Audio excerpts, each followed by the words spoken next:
Sweet divine, the heavy truth. What do I want?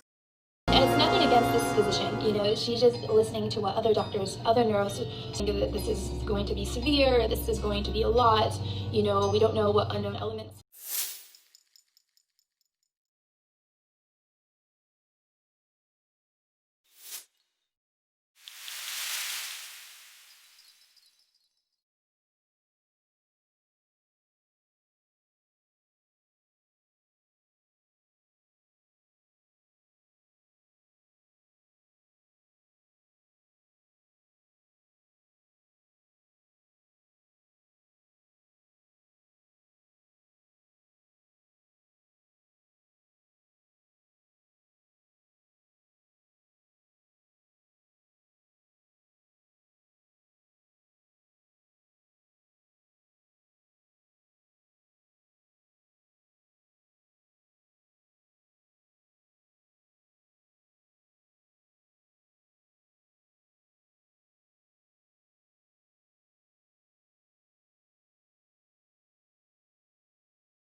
And knowing that he has trauma from being adopted, that she hadn't posted a photo with their adopted son. Her last photo with her adopted son was posted on her Instagram in March, and she had the audacity, while, looking for new homes for him, while going through all this stuff with the adoption agencies, the audacity to use the hashtags adoption trauma, reactive attachment disorder. Knowing he has an attachment disorder and knowing that he has trauma from being adopted and feeling that neglect, they still went ahead and rehomed him. I am at a loss for words. I'm at a loss for freaking words, you guys. I hadn't been keeping up too much with them in the past couple of months, but I did get a comment in my Tana video that was super alarming and totally shook me.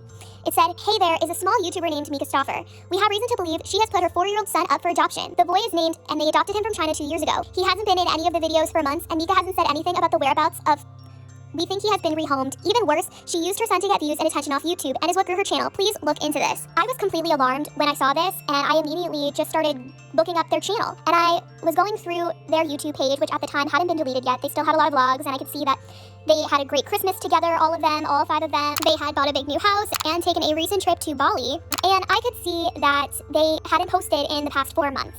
And I started to click on their playlists of their adoption story and videos of their adopted son, like Blink's top moments, all private videos, and their adoption milestones, private videos. Even the official vlog of them adopting him, it's gone. It's not on the channel anymore. There's still one on Mika's channel that's 3 minutes, but when they actually got him from China, there was a much longer detailed vlog of the whole day, and it was gone. It was like they were trying to erase his existence, and it was very sneaky. I kept seeing people say that she was deleting comments, and as I was looking at comments and refreshing, they were getting deleted. So they were ignoring and completely, not talking about what happened to him and where his whereabouts were, but she was still continuing to post mommy morning routines on her channel, which is very, very strange to me. It's one thing if they had gone completely off the grid and they were just, so devastated by what was occurring that they could not post, but the fact that they were continuing to post on Mika's channel and continuing to post TikToks and Instagrams, it's very disturbing. So finally they come out with a video titled An Update on Our Family, where they detail that their son, their adopted son, is no longer their son, and he has been rehomed, and they had been shopping him around to different families basically through an adoption agency and lawyers and medical professionals. They're trying also to say that there were incidents that happened in the home.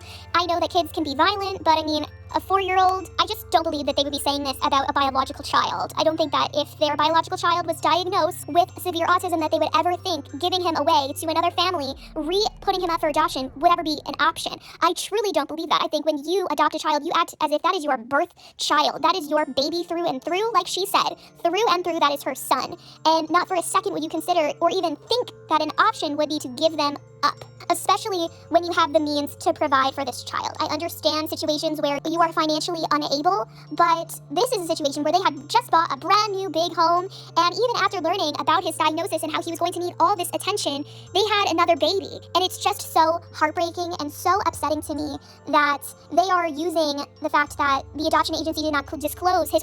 What makes a sauce? Ragu. Is it our 80-year heritage? Or is it the fresh taste born of farm-grown ingredients? Actually, it's both. Only then do you get to be called ragu, simmered in tradition. I'm sorry I took your hat off, but it's honestly fine. Autism to them in the beginning, and they feel as though he's not a good fit for him anymore, like he is a bad-behaving dog in a home, and they need to give him up to the pound. It's like, this is a child. This is a human being we were talking about. This is not an animal that you can just give up when you don't feel like you want it anymore. Yes, the adoption agency did not disclose his full medical history, but when you give birth to a child, it is not guaranteed this baby is going to come without faults. Yes, there is testing these days, genetic testing, but nothing is 100% guaranteed. The child could still have autism. You don't know what kind of medical history that they are going to be born with. You don't know what type of medical needs they are going to face down the road. I truly just think it is ridiculous to excuse this with the fact that the adoption agency did not disclose everything to them. I doubt they would ever consider giving one of their biological children away if they found out something was medically wrong with them and they could not handle it anymore. And it's just so much more upsetting that they're saying, we didn't want to share this information with you guys because we didn't want to mess anything up. Like, you didn't want to mess up him leaving and have to keep him? Is that what it is? Because that's not... Wow. And suddenly they care about his privacy after years of exploiting him for views on their channel. Not only just their family channel, but her personal channel. Yes, they might have deleted a lot of those videos now, but she still has a 3-minute Gotcha Day video with 5 million views on her channel, as well as a bunch of different updates on him, including videos where she says she would never think about rehoming him or giving him away, which now, looking at those videos, it's a complete, just a mockery of the situation, and I just can't even process this whole thing. He had severe attachment issues in the beginning when he first came to them, and I can't even imagine the trauma that he is experiencing in this very moment. I mean, oh my gosh, watching the videos of her giving updates saying how bonded he is with her youngest daughter and how they love to do things together, I can't even imagine. She's saying he loved to go to the store with her, he loved to run errands with her, and for him to have made all this progress in their home and become attached to their family just to get ripped away it really makes me emotional, and a lot of viewers are hurt by this. A lot of viewers have followed this journey for so long and have watched the progress that he's made, and just to see that this is really truly how it's all ending for this family, that they rehomed him, they gave him to another family. It's so sad. I'm so disappointed. I mean, I hope that this new family is truly his forever home and that he never goes through this ever again. Ever again. She says that his new mommy has medical training. I truly hope, you guys, he never has to experience this again, because this type of behavior of thinking that a child is disposable like this, that you can return a child like it is a faulty item at the store, a child cannot be returned like this. This is not Target. You know, I'm just really sad that it didn't work out, that they felt like he could be returned and that he could be rehomed and shopped around, and that him going to another home was the best decision. I'm really just hurt and saddened by this family that does have so much privilege and so much time, that they had another baby. You know, it's not like they didn't have the money to take care of him with therapy and medical attention and, you know, whatever he needed, they could provide financially. It just hurts that they weren't able to treat him like he was their biological baby, and that is what is so heartbreaking. So I'm not saying like, oh my God, he should stay with people that don't care about him. That's not what I'm saying. I'm just sad that they didn't want him.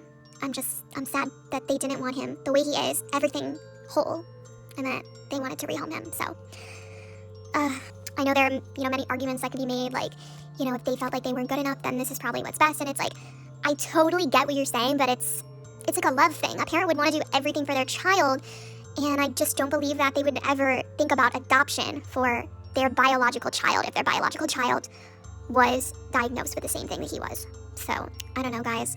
This is crazy. But I just felt like I needed to talk about it with you guys because it is going around and I just have a lot of thoughts. So, I love you guys. I will talk to you in my next video. Bye, guys.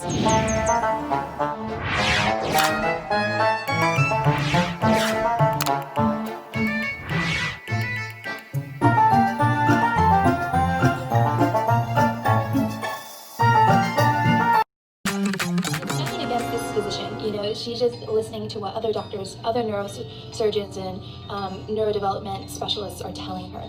But her prognosis and everything for our son just went drastic. She kind of almost discouraged us from adopting him, like saying that this is going to be severe, this is going to be a lot, you know, we don't know what unknown elements could be. It was hard to hear somebody say that. If anything, my child is not returnable. So when I heard all of the things that doctor was telling us, it kind of went in one ear and out the other. No matter what state he came to us, that we would love him. And that's one thing that I'm starting to love about this process.